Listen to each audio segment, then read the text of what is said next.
All right, so we'll start our reading with Genesis by looking at chapters 1 and 2. And this story, even though it's not the oldest creation story we have, is probably the most familiar to most of you. Whether you're religious or not, Adam and Eve, you don't have to travel too far to have some kind of recognition for Adam and Eve, an apple, a serpent, a snake in the garden, the creation story. It's just kind of embedded in the fabric of Western culture.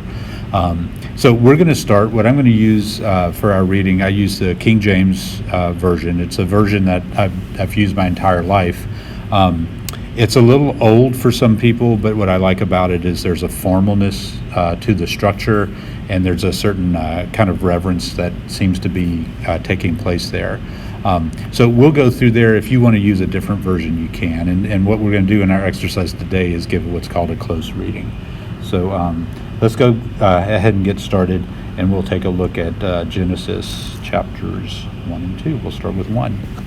In the beginning, God created the heaven and the earth was without form and void, and darkness was upon the face of the deep. And the Spirit of God moved upon the face of the waters, and God said, "Let there be light," and there was light.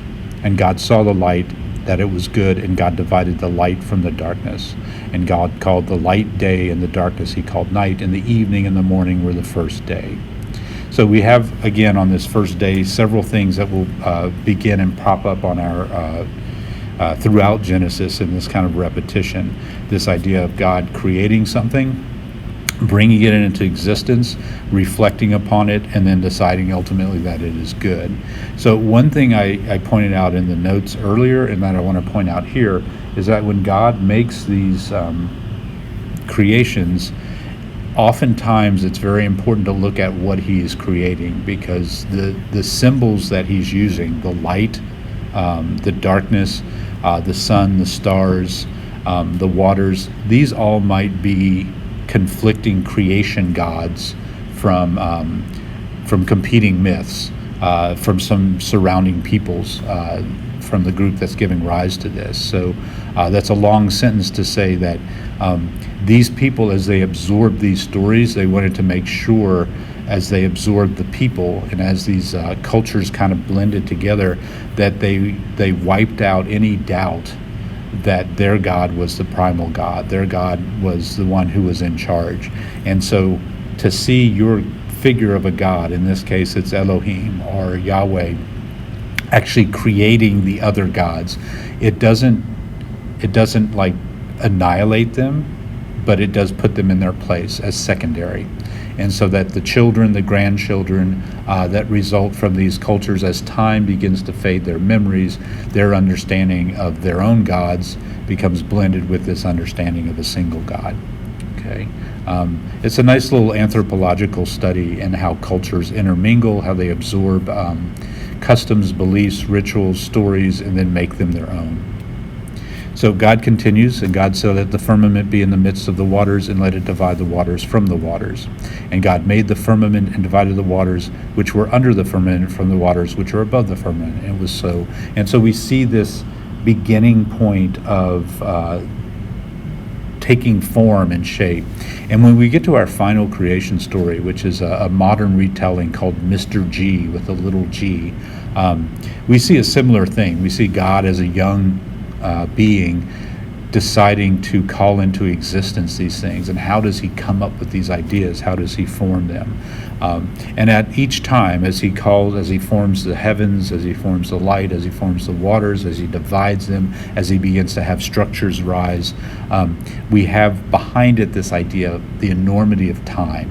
And I don't know if you remember getting back in Job, when God meets with Job, one of the things he asks him is, how in the world can you comprehend the work that I've done? How can you comprehend my vastness when I'm holding things like a whale in my hand? When I'm, flicking a finger and the top of a mountain will, disperse into an avalanche. How can you possibly comprehend that? And so all of this in this first chapter, this creation, where he's logically laying out the order of things, is a reminder given to us in Job of the vastness of this divinity. Okay, all right. So As the days progress and we have time instituted, before this we have no concept of time. So we have a first day, a second day, a third day, a fourth day. God is creating that scale that's linear. It's a forward movement in time. It's something we'll be familiar with as we kind of continue to roll through things. But basically we start in the beginning and then we move forward in time. And under much religious tendencies, that movement is ever upward towards some divine connection.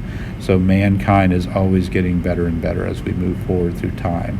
So this is, I guess you'd say, point zero, and this is now, okay, as we're moving forward. Okay. So as I go through this next part, I want you to pay attention to the logic of when things are created and how that fits. So in other words, we'll see God creating like vegetables and plants before he's actually creating animals. So there's a food source for that. Okay, so let's take a look. We'll start with verse 11. And God said, "Let the earth bring forth grass, the herb yielding seed, and the fruit tree yielding fruit after his kind, whose seed is in itself upon the earth." And it was so. And the earth brought forth grass and herb yielding seed after his kind, and the tree yielding fruit, whose seed was in itself after his kind. And God saw that it was good. And the evening and the morning were the third day. And the evening and the morning were the third day. And God said, "Let there be lights in the firmament of the heavens to divide the day from the night. Let them be signs and for seasons and for days and for years." So we have the demarcation of time. "Let them be for lights in the firmament of the heavens to give light upon the earth." And it was so. So I should bring up, this is a point that's often kind of disputed, like, did God create the earth in 6 days, or the universe in 6 days? So we don't have the demarcation of time until really into the fourth, what he's declaring as the fourth day. So up until this point, because there's no sun, there's no moon, there's no measurement, okay, of time, I don't know that we can accurately just say that it's a 24-hour period that each of these days is taking place. This might be a translation problem, or it might be certainly an issue of our own inability to wrap it around our head. And God said, "Let the waters bring forth abundantly the moving creatures that hath life, and fowl that may fly above the earth, and the open firmament of heaven." And God created great whales, and every living creature that moveth, which the waters brought forth abundantly after their kind, and every winged fowl after his kind. And God saw that it was good. And God blessed them, saying, "Be fruitful and multiply, and fill the waters and the seas, and let fowl multiply in the earth." And the evening and the morning were the fifth day. And God said, "Let the earth bring forth living creatures after his kind, cattle and creeping thing, and beast of the earth after his kind." And it was so. And God made the beast of the earth after his kind, and the cattle after their kind, and everything that creepeth upon the earth after his kind. And God saw that it was good. And God said, "Let us make man in our image, after our likeness, and let them have dominion over the fish of the sea, over the fowl of the air, and over the cattle, and over all the earth, and over every creeping thing that creepeth upon the earth." And so God created man in his own image. In the image of God created he him, male and female created he them.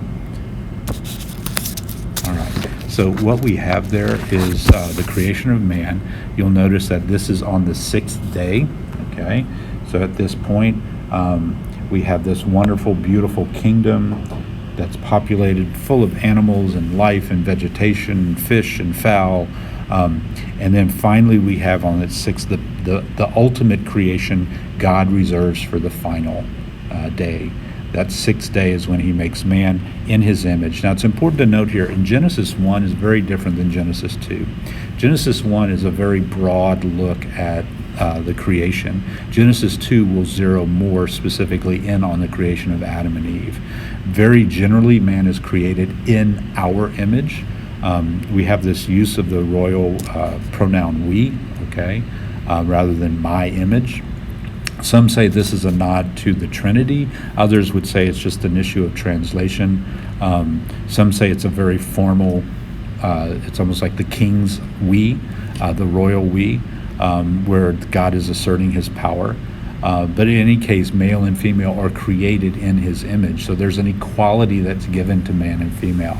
And we'll get to, in a little bit, the notion that Adam is the first male, but there may have been a previous male before Eve, and that woman we'll get to. Her name often is Lilith, and we'll get to her legend in a little while. And God blessed them, and God said unto them, Be fruitful and multiply and replenish the earth and subdue it, and have dominion over the fish of the sea and over the fowl of the air and over every living thing that moveth upon the earth. And God said, Behold, I have given you every herb bearing seed which is upon the face of all the earth, and every tree in which is the fruit of the tree yielding seed, to it you shall have for meat.